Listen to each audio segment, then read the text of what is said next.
Vivimos en un mundo donde la aflicción parece golpearnos al azar. Un tumor maligno se desarrolla aquí, una válvula cardíaca se rompe allá, un nuevo virus mortal ataca en algún otro lugar.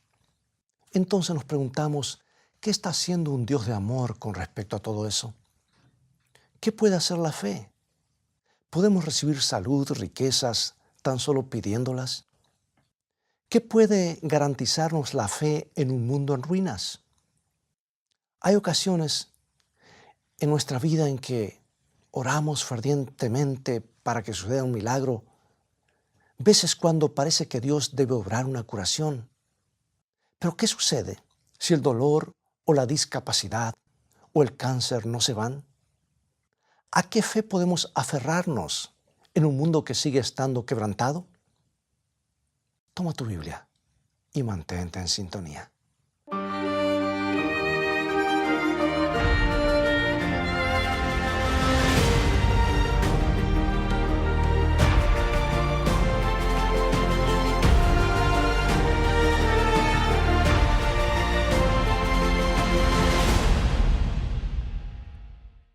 ¿Verdad que casi nunca estamos preparados para las desgracias? En muchas ocasiones los problemas aparecen de manera repentina y lo que era una vida normal de pronto se convierte en un caos. Hay personas que de pronto pierden el control de sus músculos porque una enfermedad exótica ha degradado su sistema nervioso. Un tumor maligno crece aquí, una válvula cardíaca, como lo dije, colapsa allá. Un nuevo virus mortal ataca en algún otro lugar y de pronto un ser amado se está consumiendo. Eso es algo muy difícil de sobrellevar para cualquier persona y presenta un desafío especial a las personas de fe. ¿Qué va a hacer un Dios amante al respecto? ¿Qué va a hacer nuestra fe? En los últimos tiempos ha surgido una respuesta. Está sonando muy fuerte. Está ganando cada vez más seguidores, más adeptos. Está haciendo grandes promesas. Las revistas cristianas han publicado artículos acerca de ese movimiento. Me refiero a un movimiento dentro de las iglesias cristianas que se denomina la palabra de fe. También se lo conoce como confesión positiva, o nómbralo y recíbelo, o el evangelio de la prosperidad, o el evangelio de la salud y el bienestar. Se basa en una simple premisa, y es esta. La tarea de Dios es sanar a las personas y punto. La respuesta a la aflicción humana es, recibe la sanación. Nos dicen que hay poder sanador en la palabra fe. Solo tienes que creer y serás sanado. Basta que lo digas para que suceda. La enseñanza de la palabra de fe también se aplica a las necesidades materiales. Porque hay gente pobre. Nos dicen que porque no tienen suficiente fe. Puedes pedir la riqueza de la misma manera que pedir la salud, porque Dios quiere bendecirte abundantemente. Ahora bien, escucha, esto suena como si fueran buenas nuevas, ¿verdad? Porque da la impresión de ser una excelente idea. Y al final de cuentas, ¿no estuvo Jesús sanando todo tipo de dolencias cuando estuvo en esta tierra? ¿No es Él el mismo ayer, hoy, por los siglos? Y al fin y al cabo, ¿no es que la fe mueve montañas? ¿No es que Dios quiere bendecir a todos sus hijos? ¿La fe que sana? ¿Qué hay de malo con todo ello? Bien, veamos un poco más detenidamente lo que hicieron Cristo y los apóstoles y lo que enseñaron. Porque creo que necesitamos tener una base firme aquí, porque muchas personas que aceptaron la palabra de fe tristemente han terminado amargamente desilusionadas. Y muchos que han tratado todo lo posible de alcanzar la fe para ser sanados, lo han buscado a través de todos los medios, nunca recibieron la sanidad y abandonaron la fe. Yo creo que necesitamos tener una respuesta certera para la pregunta, ¿qué es lo que puede hacer la fe en este mundo quebrantado? ¿Cuál es la diferencia que marca la fe?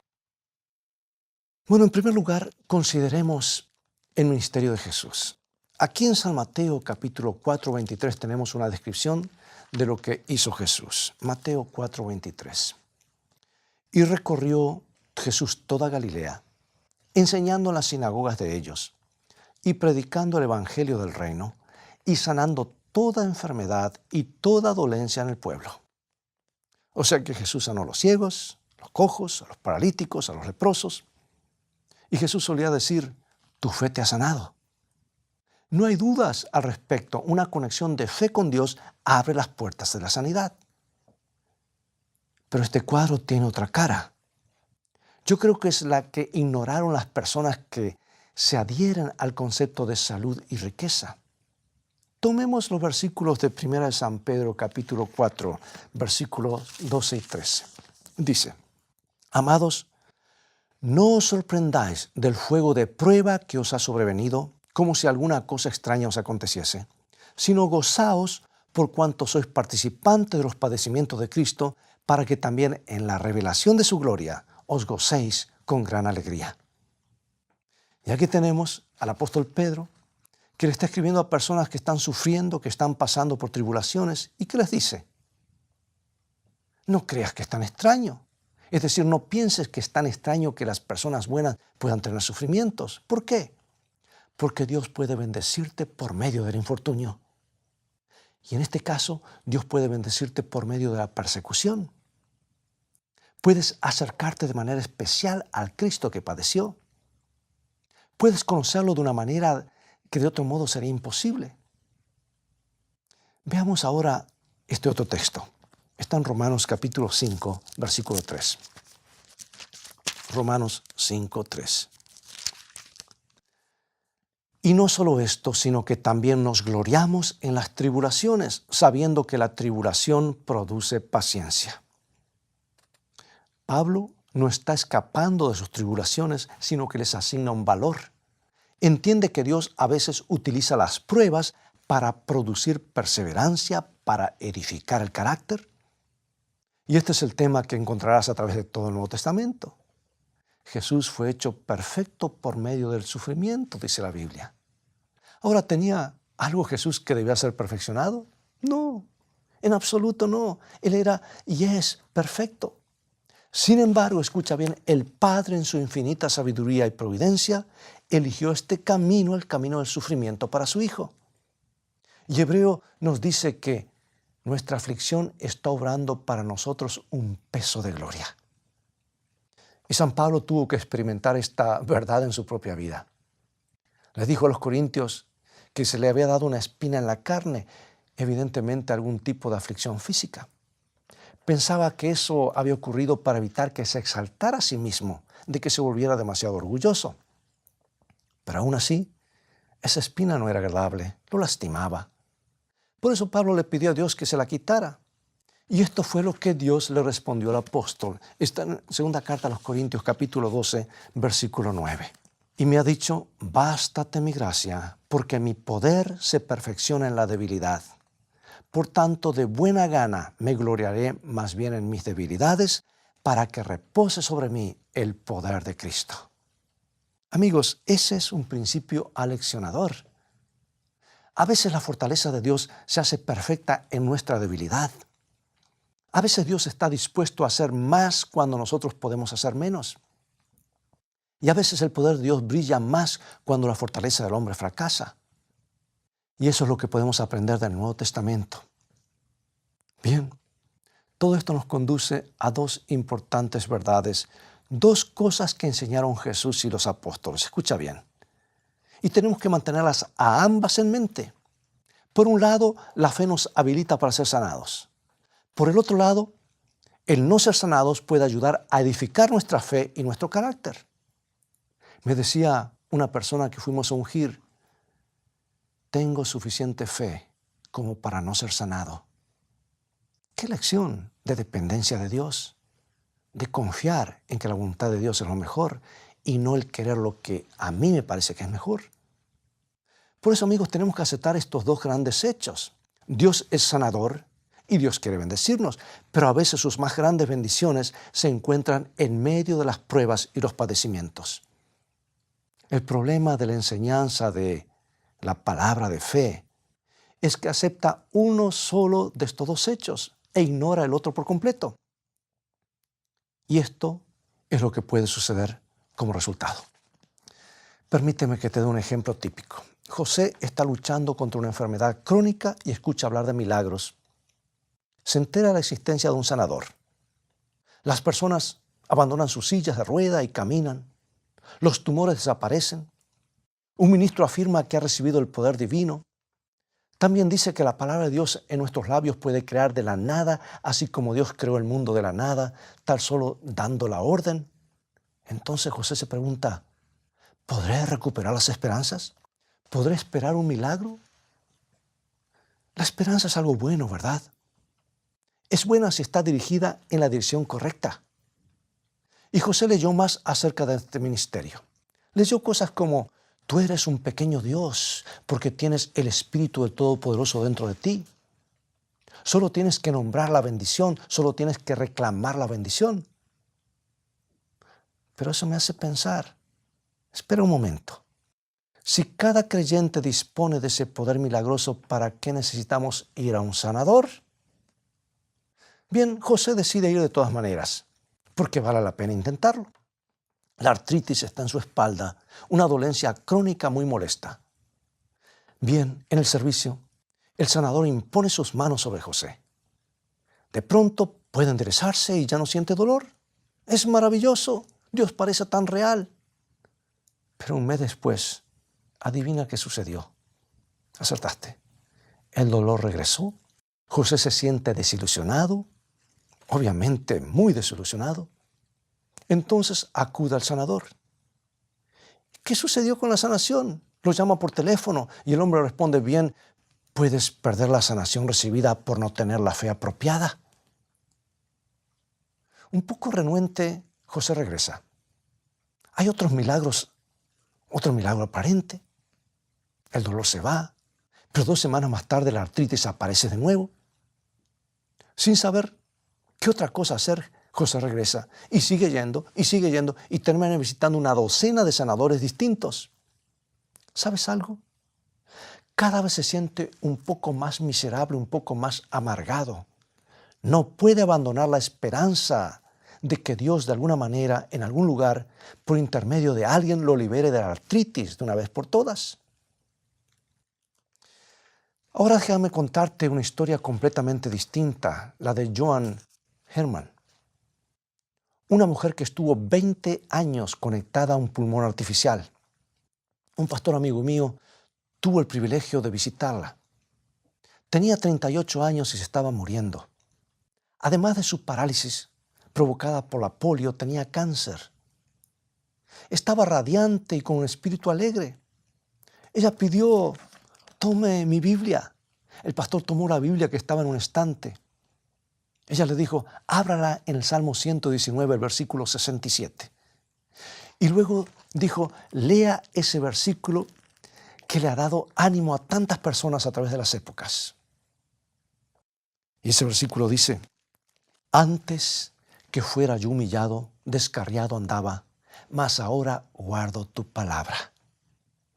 Johan levantó la vista y dijo, Jesús es bueno. He crecido con esta aflicción. Entiendo que los grandes valores de la vida son eternos y esta enfermedad me ha hecho una persona más amable y compasiva. Poco tiempo después, el pastor tuvo que conducir el funeral de Joan. La iglesia estaba repleta. Había muchísimas personas allí cuyas vidas habían sido tocadas por esta mujer confinada a un pulmón artificial. En 1948, cuando Johan contrajo la polio, el gobierno ponía a los jóvenes afectados y paralizados por la enfermedad en residencias de ancianos. No había otra opción para ellos en aquella época. Entonces Johan comenzó a soñar. Soñó con algo llamado Nuevos Horizontes. Instalaciones completamente equipadas para recibir a los que estaban discapacitados físicamente, pero con sus facultades mentales intactas. Y el sueño de Joan se hizo realidad. Fue una verdadera pionera en el área de instalaciones hospitalarias para discapacitados. Y en su funeral, esta mujer impactó a muchas personas, muchas más de las que hubiera podido si nunca hubiera estado enferma. Eso es algo muy poderoso. Es el toque de Dios. Sí, amigo y amiga, Dios es sanador. La fe abre las puertas para que Dios nos sane. Ahora escucha bien. A veces la mayor sanidad de Dios nos llega a través de la aflicción física o emocional. Y eso es lo que debemos procurar. Eso es lo que le falta a muchas personas hoy. Porque el libro de Hebreos nos da una descripción de la fe que obra en un mundo quebrantado. Nos muestra a la fe actuando a través de la historia. Y esto es lo que nos revela. Mira Hebreos capítulo 11. Y comienza con el versículo 4. Dice que Abel tuvo fe. Por la fe él ofreció a Dios más excelente sacrificio. Pero por eso fue asesinado por su hermano Caín. La grande fe de Abel lo llevó a la muerte. Tú dirás, qué extraño. Pero cuando llegamos a Enoc, en el versículo 5, leemos que también tenía fe y fue traspuesto para no ver la muerte. O sea que Enoc tuvo tanta fe que se fue directamente a la vida eterna. Ahora mira este otro par de incidentes o personas. José en el versículo 21-22 dice que tuvo fe y terminó en un palacio siendo uno de los hombres más ricos de la tierra. Pero cuando llegas a Moisés, en el versículo 23, vemos que también tenía fe, sin embargo, abandonó los palacios de Egipto, escogiendo sufrir la aflicción de los hijos de Israel que estaban en la esclavitud. Y amigos, lo que vemos en esta lista son personas de fe. Son contrastes y son fuertes contrastes. La fe capacita a las personas para hacer grandes cosas. Pero esas grandes cosas suceden en todo tipo de circunstancias, suceden en la vida, suceden en la muerte, suceden en palacios, suceden a las orillas fangosas del Nilo. Amigo y amiga, nuestra sanidad es el deseo divino. Dios quiere bendecirnos. Nuestra fe puede asegurarnos sus bendiciones, pero no podemos saber exactamente cómo nos va a sanar ni cómo nos va a bendecir exactamente. Es un error decir que Dios quiere sanar toda dolencia física ahora mismo. Vengan, yo te sano. Me parece que esa idea es como imponerle una orden a Dios, porque a veces la aflicción es la sanidad. A veces la dolencia es la medicina. Y a veces esa es la forma en la que Dios elige obrar en nosotros. Por eso es un error decir que Dios quiere que todos sus hijos sean adinerados. A veces la pobreza es la bendición, porque la persona se apartaría totalmente de Dios y se volvería egoísta. Y a veces es la herramienta que Dios está usando para enseñarnos algo de valor. Enfrentémoslo. A veces los seres humanos buscan la felicidad en los lugares cerrados. Por ejemplo, piensa en los niños inquietos. Supongamos que el pequeño Jimmy está gritando como loco. Su estación espacial, hecha con ladrillos Lego, tú has jugado con ellos, ¿verdad?, se deshizo. Su hermana mayor, Samantha, se ha estado burlando de él toda la mañana. Entonces, ella empieza a quejarse del brócoli que le sirvieron en el plato del almuerzo. Los padres suelen tener días como estos. ¿Has pasado por uno de esos días? Si tú eres padre, madre, tal vez has vivido unos cuantos de ellos. Uno quiere callar todas las bocas de una vez, ¿verdad? Y lo único que queremos es silencio. Bien, un poco de paz y tranquilidad es muy bueno, pero piensa por un momento lo que podría decir un no vidente. Por ejemplo, un teólogo llamado John Hall, que se quedó ciego. Él describió cómo el mundo se termina cuando se apagan los sonidos. La única manera de saber que no está solo son los sonidos. Si está en un parque, por ejemplo, el ruido de los pasos o las voces de los niños que juegan entre los árboles. Sí, estos preciosos sonidos. Por eso podemos quejarnos por el ruido o podemos apreciar una melodía o el sonido de una risa. A veces es la aflicción la que nos ayuda a entender qué es lo que realmente importa. Y valoramos esas cosas. Y a veces es el infortunio el que nos permite enfocarnos en las verdades eternas. Dios sana, Dios bendice, pero no limitemos su sanación. Tampoco limitemos sus bendiciones. Entonces pregunto, ¿qué deberíamos hacer con nuestra fe? ¿Cómo deberíamos aplicarla? Si no podemos creer que Dios siempre quitará la aflicción, si no podemos creer que siempre nos dará prosperidad, ¿qué es lo que podemos creer realmente? ¿Cuál es la diferencia que la fe puede hacer en nuestras vidas? Una diferencia muy importante. Los escritores del Nuevo Testamento apuntan a ello. Y aquí hay un par de versículos. El libro de Romanos. El apóstol Pablo nos habla primero y luego San Pedro. Pero vamos a leer Romanos 15 primero, versículo 13. Y dice: Y el Dios de esperanza os llene de todo gozo y paz en el creer, para que abundéis en esperanza por el poder del Espíritu Santo. ¿Entiendes? Nota lo que dice. Podemos estar llenos de gozo y paz en el creer o en creer. Ahora vayamos a San Pedro, primera carta, capítulo 1, versículo 8, y nos dice así: a quien amáis sin haberle visto, en quien creyendo, aunque ahora no lo veáis, os alegráis con gozo inefable y glorioso. ¿Qué sucede al creer? Podemos alegrarnos con gozo inefable. Esa es la diferencia que hace la fe. No nos garantiza la salud física, no nos garantiza la prosperidad, pero nos promete felicidad. ¿Y no es ese el objetivo de la salud y la prosperidad? La fe nos da alegría, la fe nos da paz. Esa es la diferencia que hace la fe, amigo y amiga. ¿Cómo? Por conectarnos a Jesucristo, la fuente de la paz y la alegría. Por la fe entramos en una relación con Él, por la fe recibimos su Espíritu, por fe experimentamos la plenitud de Dios y por la fe podemos vencer al mundo. Por fe sabemos que Dios obra para nuestro bien en todas las circunstancias. Y por fe podemos aprender, como Pablo, a estar contentos en cada situación, estemos en abundancia o en la necesidad. ¿Cuál es esa diferencia? ¿Es la diferencia que en realidad hace la fe? Bueno, hace toda la diferencia. No nos garantiza una vida libre de enfermedades o tribulaciones.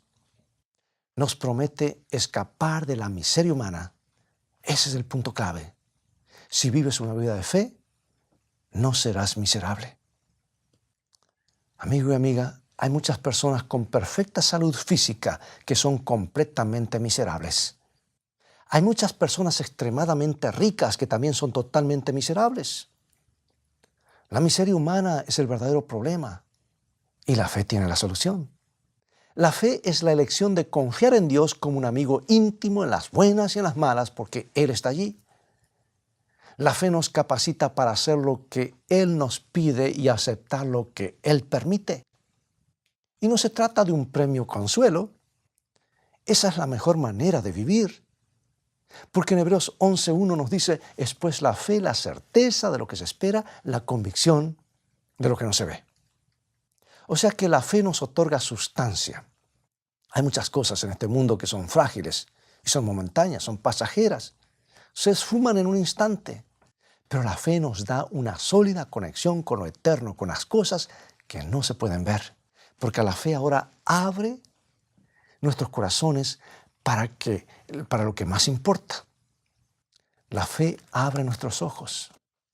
La escritora Mary Flannery O'Connor sufría de lupus, una enfermedad que finalmente la llevó a la muerte. Pero ella escribió lo siguiente: en cierto sentido, la enfermedad es un lugar más instructivo que un largo viaje a Europa. Cuando vives en las tinieblas, la línea entre lo visible y lo invisible desaparece. La fe es lo que nos abre las puertas del mundo, sin importar cuál sea el paisaje. La fe es lo que nos capacita para aceptar la voz de Dios, sin importar lo que escuchemos. La fe es lo que nos ayuda a seguir en sus pasos, sea como atletas o como en sillas de ruedas. Porque la fe hace la diferencia. Y ahora, amigo y amiga, para concluir, te invito a hacer un compromiso de fe, una fe real. Te invito a darle a la verdadera fe una oportunidad en tu vida. La fe que nos capacita para hacer lo que Dios nos pide y acepta lo que Dios permita.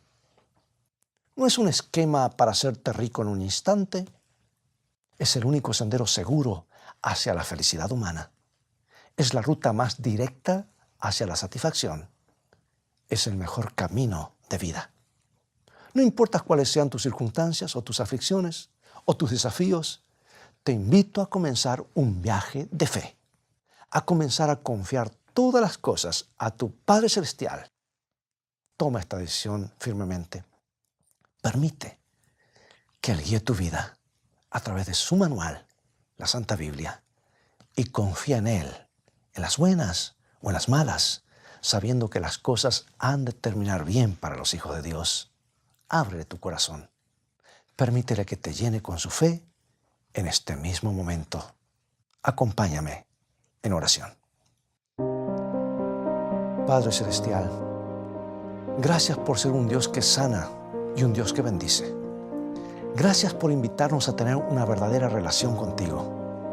Te confiamos nuestras necesidades a ti y nuestras esperanzas, nuestras vidas. Creemos que tú tienes nuestro mejor interés en tu corazón y que obrarás para nuestro bien en toda circunstancia. Por eso queremos estar basados en este principio. Queremos seguir tus pasos. Llévanos a tu lugar de paz y felicidad en nuestro único Salvador, Cristo Jesús. Y al hacerlo el Señor de nuestras vidas, danos satisfacción. En su nombre oramos. Amén. Con el avance de la tecnología llegan más oportunidades para predicar la palabra de Dios y alcanzar a más personas alrededor del mundo. En esta ocasión, tengo una excelente noticia. Ya está disponible el nuevo app de teléfono Escrito Está. Aquí podrás sintonizar nuestra programación semanal de media hora, el devocional diario Una Mejor Manera de Vivir, el repaso semanal de la escuela sabática, o sea, lecciones de vida, y también la serie titulada Más que Palabras, un programa con adaptación en lenguaje de señas en español.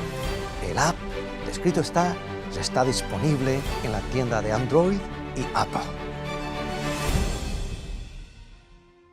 Bueno, espero que este programa haya sido un verdadero desafío para ti hoy. No importa qué desafíos estés enfrentando o qué dificultades, recuerda que Dios está aquí. Que tu fe capte la realidad de su presencia en todas las circunstancias de la vida. Que la fe te energice.